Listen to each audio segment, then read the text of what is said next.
नमस्कार, बहुत स्वागत आपका नादी टीवी पर। मैं हूं आपके साथ पारुल। बुलेटिन की शुरुआत करेंगे उत्तराखंड की खबरों के साथ। बड़ी खबर आपको बता रहे हैं देहरादून से, जहां निकाय चुनाव की सरगर्मियां तेज हो गई हैं। प्रत्याशियों की सूची आज जारी हो सकती है। महापौर प्रत्याशियों की भी सूची जारी होगी। जल्द ही निगम क्षेत्र की सूची जारी की जाएगी। तो निकाय चुनाव की सरगर्मियां तेज हो गई हैं। प्रत्याशियों की सूची आज जारी हो सकती है। महापौर प्रत्याशियों की भी सूची जारी हो सकती है।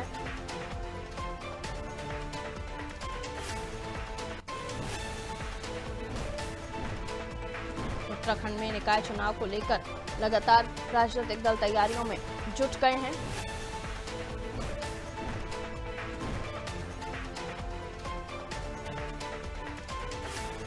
उत्तराखंड की सभी 112 निकायों की चुनाव की तारीखों का ऐलान कर दिया गया है और इसके बाद प्रत्याशियों को लेकर सरगर्मियां भी तेज हो गई हैं।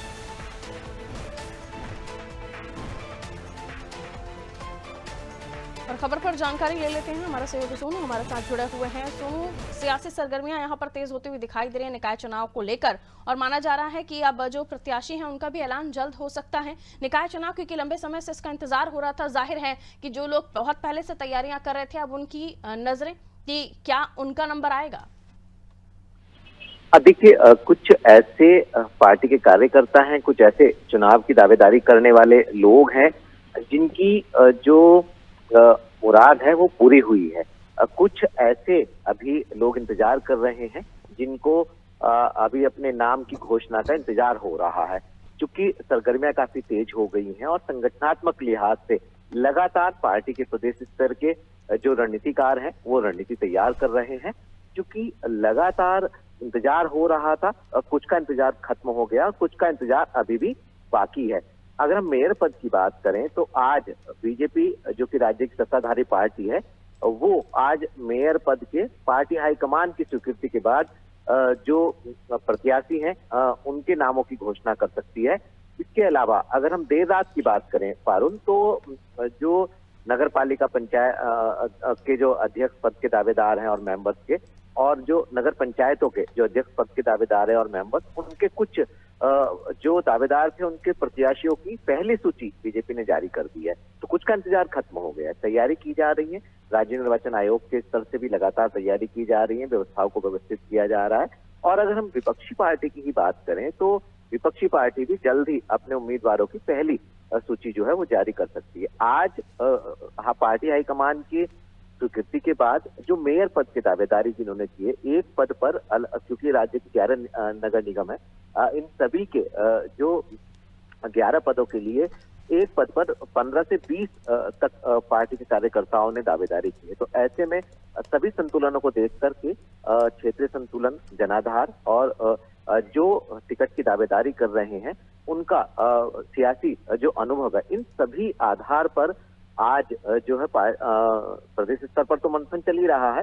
पार्टी हाईकमान से स्वीकृति के बाद आज घोषित किए जा सकते हैं। अब देखना होगा कि जब सभी, चाहे वो नगर पंचायत हो, चाहे वो नगर पालिकाएं हो, और मेयर के पद, और जो मेयर के पद के अलावा जो नगर निगम के क्षेत्र के जो पार्षद के जो प्रत्याशी हैं, इन सभी के नामों की जब घोषणा कर दी जाएगी तो जिनको उम्मीद थी, जिनकी उम्मीद पूरी नहीं होगी, क्या वो विरोध करते हुए नजर आएंगे? एक तो ये देखना होगा पारुल। दूसरा, इसके अलावा कि जिस सूझबूझ के साथ और जिस अनुभव के साथ पार्टी के प्रदेश स्तरीय रणनीतिकार मंथन कर रहे हैं लगातार, और देर रात तक मंथन हो रहा है और पहली सूची जारी होगी और आगे आज इनके नामों की और घोषणा हो सकती है। तो ये देखना होगा कि इसके बाद एक तो जो विरोध के स्वर मुखर होने वाले हैं उसका कैसे संतुलन बनाया जाएगा, और जिन पार्टी के कार्यकर्ताओं को प्रत्याशी बनाया गया है ये कितना जीतेंगे। ये तमाम ऐसे पहलू हैं जिस पर लगातार सभी की नजरें बनी हुई है।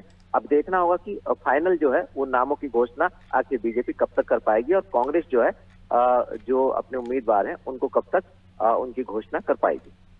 बिल्कुल, समय के साथ सारी चीजें स्पष्ट होंगी, लेकिन जिस तरह से वहां पर राजनीतिक सरगर्मियां तेज हैं और चूंकि पिछली भी परफॉर्मेंस के बारे में हम बात करें तो अब सुधार करना होगा कांग्रेस को, और कांग्रेस ने उत्तराखंड में भी समय दिया था अगर हम पिछले चुनाव की बात करें, और पुरजोर कोशिशें की थी, लेकिन वो परिणाम उन्हें हासिल नहीं हुए। जाहिर सी बात है, इससे संदेश देने की कोशिश कांग्रेस करेगी और अच्छे प्रत्याशियों का चयन, जिताऊ प्रत्याशियों का चयन होगा, क्योंकि प्रत्याशियों के चयन में ही सबसे ज्यादा राजनीति होती है, क्योंकि कई सारे नाम होते हैं और उम्मीदवार बहुत ज्यादा एक अनार 100 बीमार वाली स्थिति होती है।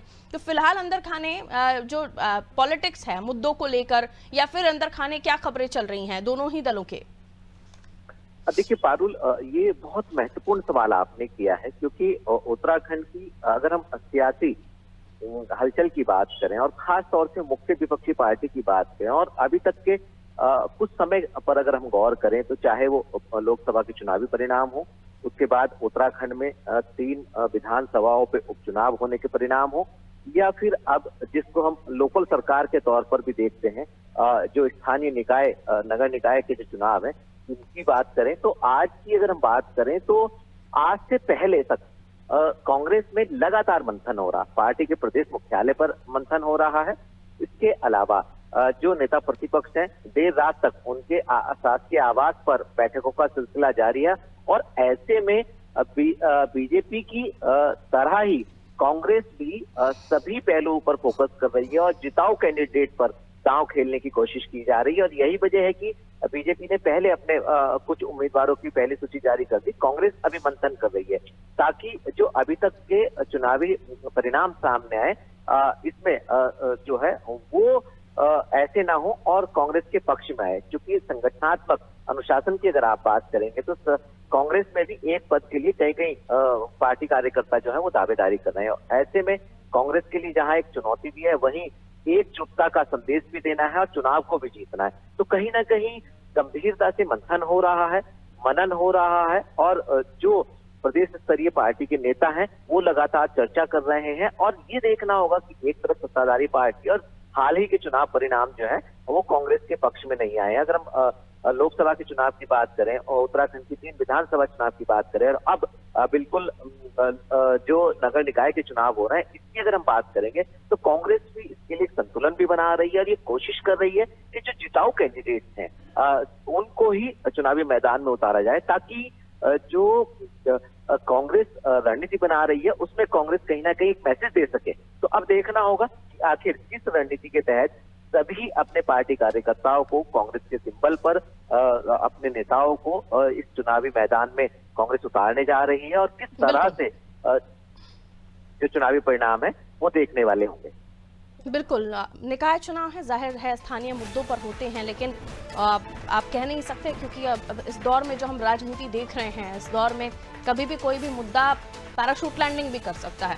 खैर, मैं लौट रही हूँ आपके पास। तो मुद्दे हैं और तमाम प्रत्याशियों को लेकर भी हम बात कर रहे थे। कुछ प्रत्याशियों के नामों का ऐलान हो चुका है, कुछ बाकी हैं और दोनों ही दल कोशिश कर रहे हैं कि उनकी तरफ से जो भी कैंडिडेट निकाय चुनाव में जाए और वो जिताऊ हो, ताकि एक संदेश दोनों ही दल दे पाए। बीजेपी के सामने अब तक के चुनाव को लेकर परफॉर्मेंस दोहराने की चुनौती है, तो वहीं कांग्रेस की बात करें तो वो भी अपने आप को साबित करने की पुरजोर कोशिशें करेगी। ज्यादा से ज्यादा कैंडिडेट निकाय चुनाव में उनके निकलकर सामने आए, इस पर भी उनकी कोशिशें तमाम होंगी। लेकिन अंततः दोनों ही कोशिश करेंगे कि उनके जो कैंडिडेट्स हो वो जिताऊ हो या जीत कर आए।